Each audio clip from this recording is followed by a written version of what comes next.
네, 옆 사람과 인사하시는데 오늘은 이렇게 인사하시겠습니다. 예수님은 부활하셨습니다. 네, 예수님 부활하셨습니다. 네, 오늘 부활을 기뻐하고 찬양하는 예배가 되시기를 바랍니다. 예수님의 고난과 십자가를 묵상하는 40일간의 사순절이 지났고요. 오늘 부활주일로부터 오순절까지 50일간은 부활절기가 시작되었습니다. 부활의 은혜와 기쁨을 누리시는 시간이 되시기를 바랍니다. 예수님은 안식일 다음날 새벽에 부활하셨습니다. 그 부활의 장면을 제일 먼저 목격한 사람들은 누구였을까요?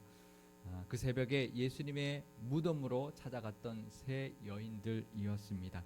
마가복음 16장 1절에서 2절, 5절에서 6절 말씀을 제가 읽어드리겠습니다. 안식일이 지남에 막달라 마리아와 야고보의 어머니 마리아와 또 살로메가 가서 예수께 바르기 위하여 향품을 사다 두었다가 안식 후 첫날 매우 일찍이 해 돋을 때에 그 무덤으로 가며 무덤에 들어가서 흰옷을 입은 한 청년이 우편에 앉은 것을 보고 놀라매 청년이 이르되 놀라지 말라 너희가 십자가에 못 박히신 나사렛 예수를 찾는구나 그가 살아나셨고 여기 계시지 아니하니라 보라 그를 두었던 곳이니라. 아멘. 예수님의 그 빈 무덤, 예수님 부활하신 빈 무덤을 처음으로 목격한 사람은 이 마가복음의 세 여인 막달라 마리아 그리고 작은 야고보, 야고보의 어머니 마리아라고 하는데요. 예수님 제자 중에 작은 야고보라고 불렸던 그 야고보와 요셉의 어머니 마리아 그리고 살로메는 야고보와 요한의 어머니 살로메였습니다. 이 세 여인들은 예수님께 향품을 발라드리기 위해서 예수님의 무덤으로 그 새벽에 갔는데 무덤 문이 열려 있었습니다. 그리고 그 안에 흰옷 입은 천사가 예수님이 다시 살아나셨다. 여기에 있지 않다라고 전해 주었습니다. 그 소식을 막달라 마리아가 제자들에게 가서 베드로와 요한에게 전해 주었습니다. 그래서 베드로와 요한도 그 말을 듣고 그 무덤으로 달려왔습니다. 요한복음 20장 3절, 6절, 7절 말씀도 제가 읽어드리겠습니다. 베드로와 그 다른 제자가 나가서 무덤으로 갈새 시몬 베드로는 따라와서 무덤에 들어가 보니 세마포가 놓였고 또 머리를 쌌던 수건은 세마포와 함께 놓이지 않고 딴 곳에 쌌던 대로 놓여 있더라. 아멘. 세 여인과 이 두 제자도 예수님의 그 부활하신 빈 무덤을 목격한 사람들이었습니다. 분명히 예수님 부활하신 그 빈 무덤을 목격을 했는데요. 그런데 예수님이 부활하신 그 빈 무덤을 본 것과 예수님이 부활하신 예수님을 만난 것은 좀 다른 문제입니다. 왜냐하면 요한복음 20장 9절 말씀도 제가 읽어드리겠습니다. 그들은 성경에 그가 죽은 자 가운데서 다시 살아나야 하리라 하신 말씀을 아직 알지 못하더라. 베드로와 요한이 예수님이 부활하신 그 빈 무덤을 보고 난 다음에 돌아가면서 기록되어 있는 말씀입니다. 분명히 부활하신 그 빈 무덤을 보았는데도 성경에 그렇게 살아나야 하리라 한 것도 그때까지는 알지 못했다. 그냥 예수님의 시신이 사라진 것만으로 생각하였던 것입니다. 예수님이 부활하신 빈 무덤을 보고도 예수님이 부활하셨다는 것을 믿지 못했다라는 것입니다. 이 세 여인들과 베드로와 요한 그리고 그 소식을 전해 들은 다른 제자들도 예수님이 부활하셨다는 것을 처음에는 믿지 못했습니다. 막달라 마리아조차도 예수님을 만나기 전까지는 천사의 말을 들었지만 예수님의 부활을 믿지 못했습니다. 이들 모두 부활하신 예수님을 만나고 나서야 비로소 예수님이 부활하셨구나라는 것을 믿을 수 있었습니다. 이 부활절에 우리도 예수님이 부활하셨다는 것을 머리로 이해하기보다는 부활하신 예수님을 만나는 은혜가 있으시기를 바랍니다.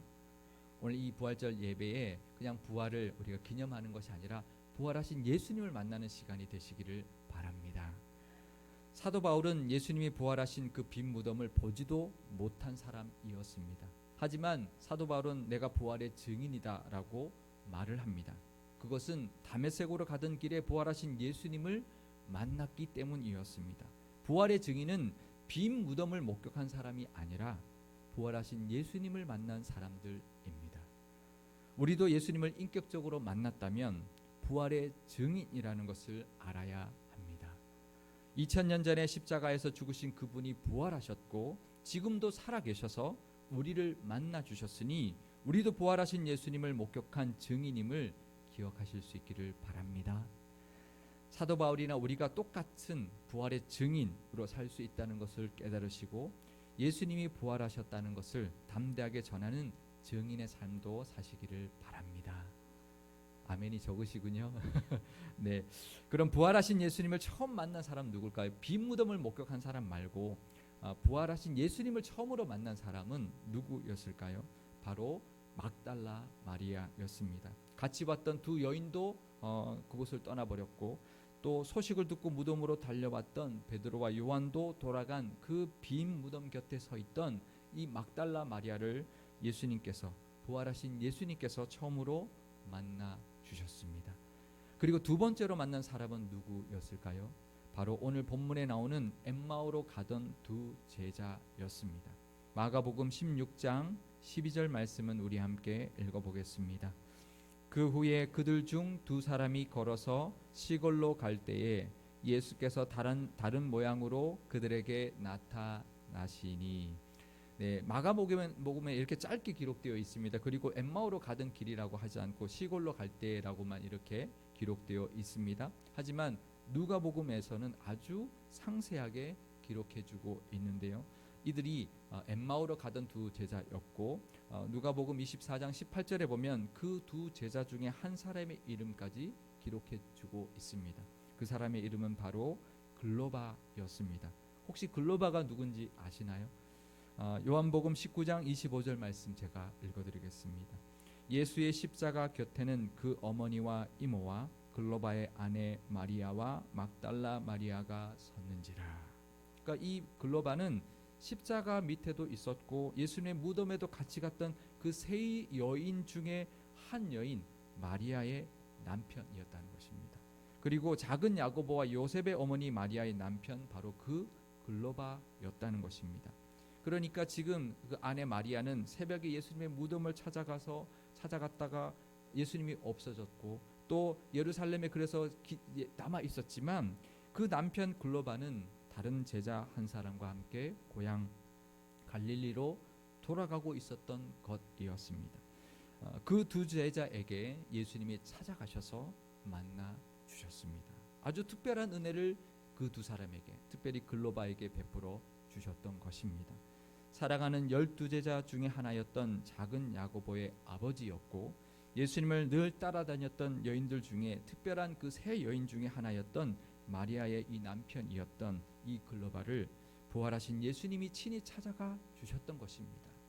이 말씀을 보고도 우리가 우리 가족을 위해서 기도할 때 하나님이 정말 예수님이 우리 가족을 정말 믿음이 약한 우리 가족을 아직까지 구원받지 않은 우리 가족을 찾아가 주셔야 되는구나 라는 것을 우리가 볼 수 있습니다. 우리 제자였고 또 그 여인의 믿음은 좋았지만 이 글로바는 그냥 고향으로 돌아가고 있었을 때 예수님이 친히 찾아가 주셔서 만나 주셨고 나중에는 이 글로바는 이 복음서를 쓸 때 글로바라고 기록하는 것은 이 복음서를 읽는 모든 사람들이 알 만한 그런 지도자였기 때문이었습니다. 그러니까 결국은 예수님이 만나 주신 것 때문에 나중에 초대교회의 지도자로 성장하였던 것입니다. 그리고 이때가 예수님이 그 엠마오로 가던 두 제자를 만났을 때가 언제였냐면 막달라 마리아를 그 무덤에서 만나고 난 뒤에 바로 그 후에라고 기록해주고 있습니다. 막달리아를 만나고 바로 이어서 그 두 제자를 찾아가셨고 꽤 오랜 시간을 같이 걸어가면서 대화를 나누어 주셨습니다. 날이 저물 때까지 함께 걸어갔고요. 밤에 같이 유숙하자라는 그 권함을 받고 숙소에 같이 들어가서 음식을 나누어 먹을 때 예수님께서 축사하시고 떡을 떼어 주셨습니다. 그때 그 글로바의 눈이 밝아져서 예수님인 것을 알게 되었습니다. 그리고 나서 더 이상 예수님은 보이지 않게 되었고요. 그 두 제자들은 그 밤에 다시 예루살렘으로 돌아가서 다른 제자들에게 부활하신 예수님을 우리가 만났다라는 것을 전해 주었습니다. 그리고 그 밤에 글로바가 제자들에게 그것을 전해주고 있는 그 장소에 예수님이 다시 나타나셔서 다른 제자들에게도 그 예수님을 보여주셨습니다. 그때는 제자 도마가 그곳에 없었는데요. 도마가 믿지 않자 8일 후에 다시 예수님께서 도마가 있을 때 제자들에게 찾아와 주셨습니다. 또 요한복음 21장에 보면 갈릴리 바다에서 제자들이 고기를 잡고 있을 때도 예수님은 찾아와 주셨고요. 마지막으로 승천하실 때에도 제자들에게 보여주셨습니다. 이 정도의 그 장면들이 바로 복음서에서 묘사되고 있는 부활하신 예수님을 만난 사람들과 그때의 장면들입니다. 그런데 우리가 고린도전서 15장을 보면 이 외에도 더 만나주신 사람들이 있었다는 것을 우리가 알 수 있습니다. 고린도전서 15장 4절에서 8절 말씀을 제가 읽어드리겠습니다. 장사 지낸 바 되셨다가 성경대로 사흘 만에 다시 살아나사 게바에게 보이시고 후에 12제자에게 와 또 그 후에 500여 형제에게 일시에 보이셨나니 그 중에 지금까지 대다수는 살아있고 어떤 사람은 잠들었으며 그 후에 야고보에게 보이셨으며 그 후에 모든 사도에게와 맨 나중에 만삭되지 못하여 난 자 같은 내게도 보이셨느니라. 아멘.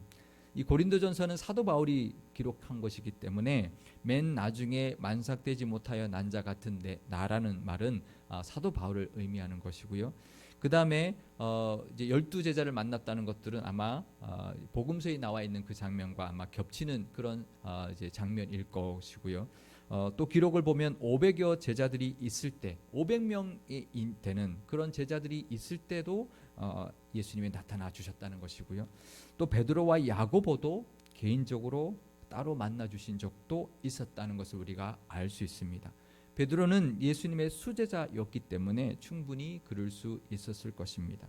그런데 야고보는 누구였을까요? 부활하신 예수님이 찾아갔던 야고보가 성경에서는 여기밖에 기록되어 있지 않기 때문에 정확하게 어느 야고보인지는 알 수 없지만 학자들이 다른 자료들을 다 찾아서 연구를 해본 결과 예수님의 제자 야고보가 아니라 예수님의 동생 야고보였다는 것입니다. 예수님이 살아 계셨을 때는 예수님의 동생들이 예수님을 따르지 않았습니다. 그런데 어느 순간 예수님의 동생들 그 중에서 특히 야고보가 초대교회에서 큰 역할을 하고 있는 모습을 우리가 볼 수가 있습니다. 그 이유가 바로 부활하신 예수님이 친히 그 동생 야고보를 찾아가 만나 주셨기 때문이었습니다. 그래서 그 야고보는 부활의 증인이 되었고 초대교회의 지도자가 될 수 있었습니다. 부활의 증인으로 살 수 있었던 제자들은 모두 부활하신 그 예수님이 직접 찾아가서 만나 주셨기 때문이었습니다. 사도 바울도 마찬가지였지요. 예수님의 그 세심한 배려와 사람을 세우기 위한 그 예수님의 그 사랑의 모습을 우리는 발견할 수 있습니다. 예수님은 그런 분이십니다. 우리에게도 친히 찾아와 만나 주셨기 때문에 우리가 이렇게 예수님을 믿고 구원받은 줄 믿습니다.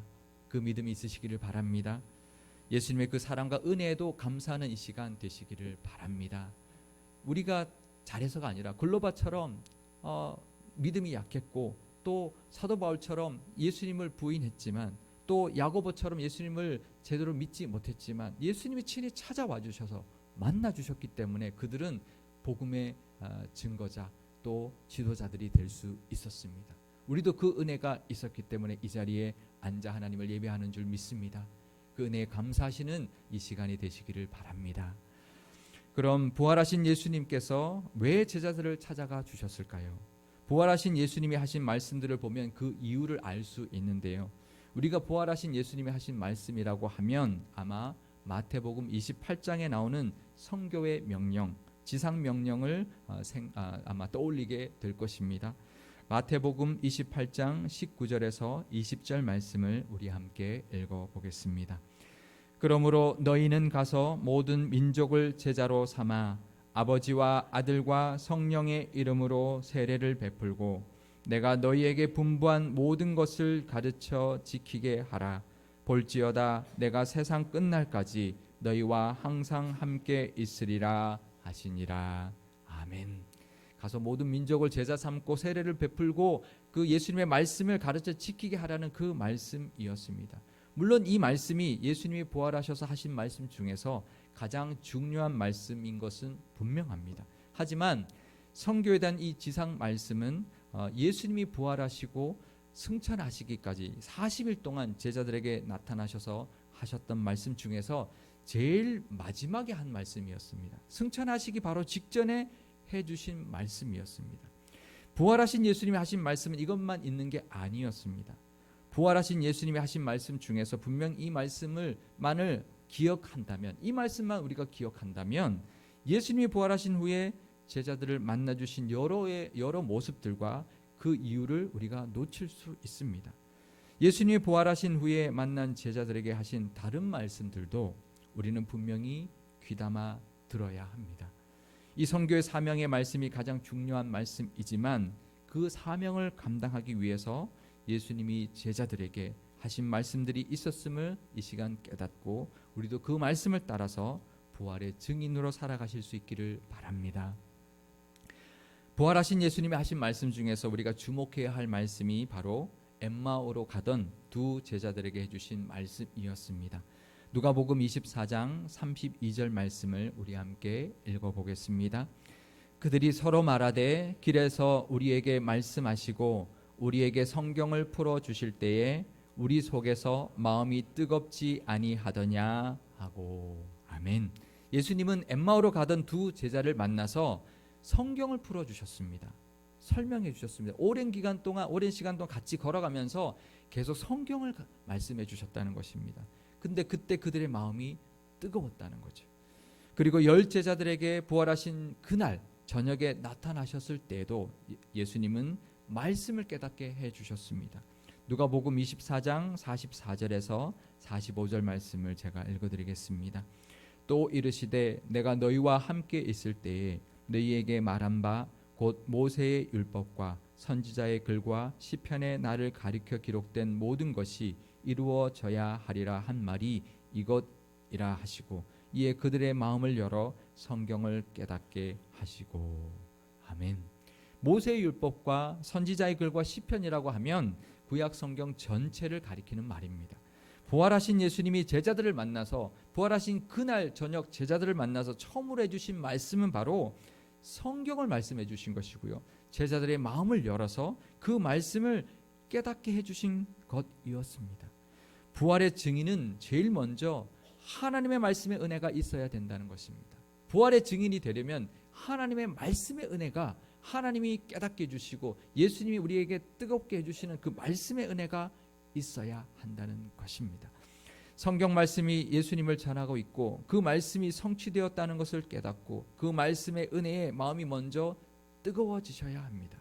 왜냐하면 하나님의 말씀에 대한 은혜와 깨달음이 없이는 부활의 증인으로서의 삶을 살 수가 없기 때문입니다. 성경에서 예언한 대로 예수님은 부활하셨고 그 예수님을 내가 만났다라는 그것을 말씀의 확신으로 증거하실 수 있기 때문입니다. 그래서 제자들은 예수님을 만나고 난 다음에 그래서 그 이후에 복음을 전할 때 예수님의 부활하심을 전할 때 반드시 말씀을 함께 전합니다. 구약 성경을 들어서 구약에서 말하는 이 예수님 메시아 그 예수님이 바로 이분이고 그분은 살아나셨다라는 것을 전하는 모습을 우리가 볼 수가 있습니다. 부활하신 예수님이 이 시대에 우리에게도 주시는 그 은혜도 바로 말씀에 대한 뜨거움이라는 것을 아실 수 있기를 바랍니다. 그래서 그 말씀에 대한 은혜도 그 말씀에 대한 뜨거움도 우리가 식었던 말씀에 대한 다시 불타오름도 누리는 이 부활절기가 되시기를 바랍니다. 예수님이 엠마오로 가던 두 제자들과 10 제자들에게 나타나셔서 하셨던 그 말씀 다음에 하신 말씀은 바로 믿음에 관한 말씀이었습니다. 마가복음 16장 14절 말씀을 우리 함께 읽어보겠습니다. 그 후에 11 제자가 음식 먹을 때에 예수께서 그들에게 나타나사 그들의 믿음 없는 것과 마음이 완악한 것을 꾸짖으시니 이는 자기가 살아난 것을 본 자들의 말을 믿지 아니함일러라. 아멘. 부활하신 예수님이 제자들의 믿음 없음을 꾸짖으셨습니다. 예수님이 살아나신 것을 본 사람들의 증언을 믿지 못했던 그 믿음 없음을 책망하셨던 것입니다. 그리고 이 말씀은 제자 도마에게도 하셨던 말씀이기도 했습니다. 요한복음 20장 27절과 29절 말씀 제가 읽어드리겠습니다. 도마에게 이르시되 내 손가락을 이리 내밀어 내 손을 보고 내 손을 내밀어 내 옆구리에 넣어보라. 그리하여 믿음 없는 자가 되지 말고 믿는 자가 되라. 예수께서 이르시되 너는 나를 본 거로 믿느냐? 보지 못하고 믿는 자들은 복되도다 하시니라. 아멘. 믿음 없는 도마에게도 직접 못 박히신 그 손을 보여주셨고요. 손을 내밀어 창에 찔린 그 옆구리에 직접 넣어보게 하시면서 믿음 없는 자가 되지 말고 믿음 있는 자가 되라 말씀해 주셨습니다. 그렇게 부활하신 예수님을 만난 그 도마는 부활의 확신을 가지고요. 그 믿음으로 부활의 증인의 삶을 살았습니다.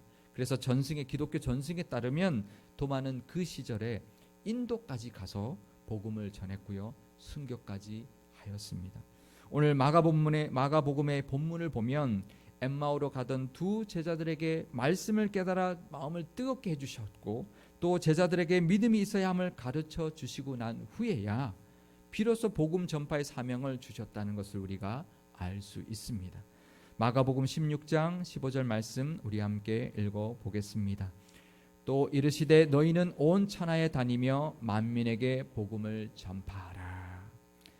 그래서 그 사명을 받고 제자들이 드디어 복음 전도의 사명을 잘 감당하며 살 수 있었던 것입니다. 마가복음 16장 20절 말씀은 제가 읽어드리겠습니다. 제자들이 나가 두루 전파할새 주께서 함께 역사하사 그 따르는 표적으로 말씀을 확실히 증언하시니라. 아멘. 우리는 예수님의 마지막 명령의 말씀대로 땅끝까지 가서 복음을 전하는 부활의 증인의 삶을 살아야 합니다. 그러기 위해서는 부활하신 예수님이 우리에게 부어주시는 하나님의 말씀에 대한 은혜와 뜨거운 마음이 먼저 있어야 합니다.